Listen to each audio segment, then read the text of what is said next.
दोस्तों, आज मैं आप सभी को सुनाने जा रहा हूँ मेरे द्वारा लिखी गई कहानी, जिसका शीर्षक है कौन सही कौन गलत। नमस्ते भाभी, अब मिली है तुम्हें फुर्सत? हाँ, चलो अंदर आओ। मैं अंदर आते ही सीधा भैया भाभी के रूम में चला गया खुश से मिलने। भैया अपना लैपटॉप पे काम कर रहे थे। मैं बिस्तर पे बैठ गया और खुश से खेलने लगा। उनका 8 महीने का बच्चा, बदमाश इतना जैसे सब समझता हो। अरे भाभी दूसरे रूम से इधर चले आए। इसको नींद आ रही है शायद। सुनो, 2 मिनट इसे संभाला। यार काम कर रहा हूँ। पर 2 मिनट भाभी, 2 मिनट तो मैं संभाल लूंगा। यार इधर दे यार, तूने संभाले क्या आज तक कुछ बच्चे? इधर दे। भाभी रसोई से दूध लाते हुए कमरे में आए। भैया को बच्चे के साथ देखा तो खुश हो गए, तो उन्हें देख के मैं भी मुस्कुरा दिया। अभी इसको सिर्फ बस मस्ती करनी है, कोई सुना नहीं है इसको, नाटक करने होते हैं बस। सो जा सो जा सो। अंकित जी, आपको पता है इसकी आदत तो अब ऐसी हो गई। यार चुप हो जा यार, तेरे को दिख नहीं रहा मैं इसको सुला रहा हूं? चिल्ला के भैया ने उनके 8 महीने के बच्चे को सुलाते हुए भाभी को ऐसे चुप करा दिया।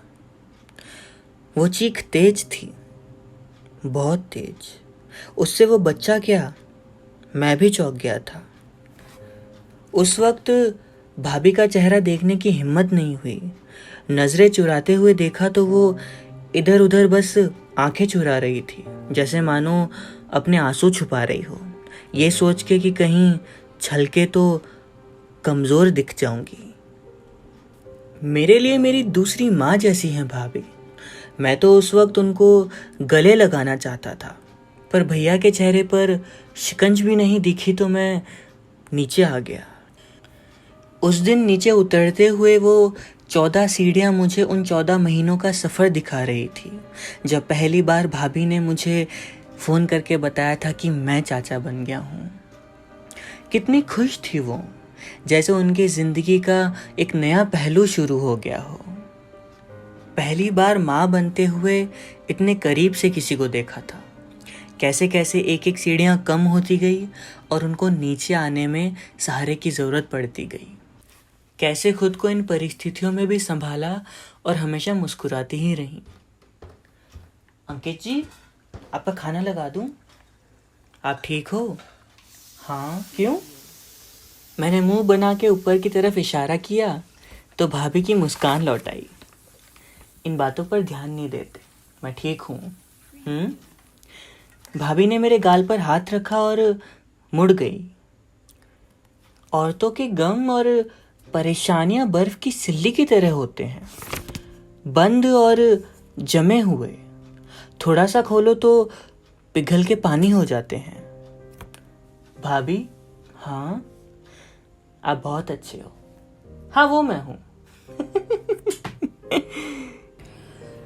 दिन बीते, महीने बीते और साल बीते। बर्तन खटकते रहे और भाभी उन्हें सहेज के रखती रही। पर उस दिन जो बर्तन गिरा था वो कांच का था।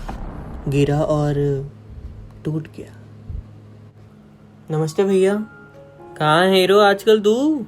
बस यूं ही? नहीं भैया, बस वो काम में ही था। तेरी मीटिंग कैसी थी? मैंने कल की स्केड्यूल करवा दी, वो दवाइयाँ लानी थी भाभी की।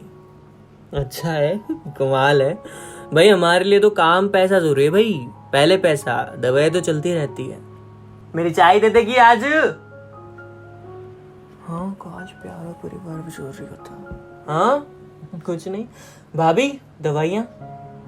भाभी ने बिना बोले सिर्फ प्यारी सी मुस्कान देखे मुझे थैंक यू बोल के अपना सिर हिला दिया। हाय अंकित चाचू। खुश अब बड़ा हो चुका था। फोन चलाते हुए सीढ़ियों से नीचे आया तो मैंने भी उसे हाय का जवाब दे दिया।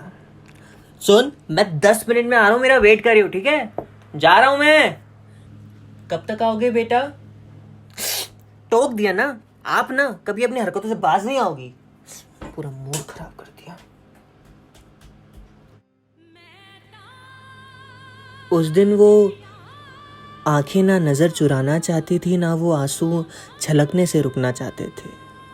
मुझे देखा और भाभी रो पड़ी। उनके सारे झूठ के पर्दे की खुश उन्हें बहुत खुश रखता है, एक पल में ही उठ गए थे।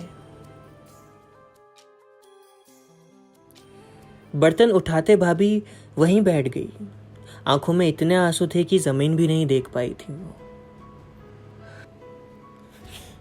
क्या कमी रखती हूँ मैं इनके इनके पसंद का खाना, इनके पसंद का पहनना मेरी जिंदगी जैसे खत्म है। इनके इर्द गिर्द घूमती हूँ बस मैं। अंकित जी, मुझे इज्जत नहीं मिलती, मैं चुप रहती हूँ, इनकी खुशी में खुश रहती हूँ, अपना ध्यान छोड़कर इनका ध्यान रखती हूँ। चाहे ये हो, चाहे खुश हूँ, चाहे जितने बचे भी आए, इनका खाना पीना, इनको किसी चीज़ की कमी ना हो। कहीं जाती नहीं, किसी से मिलती नहीं, कहीं गई तो इनका ध्यान कौन रखेगा। पढ़ी लिखी हूँ मैं, किसी गांव से उठा के नहीं लाए हैं मुझे। I know exactly what kind of behaviour is right and what kind of behaviour is wrong. मेरी जिंदगी में खुशियां क्यों नहीं आ सकती।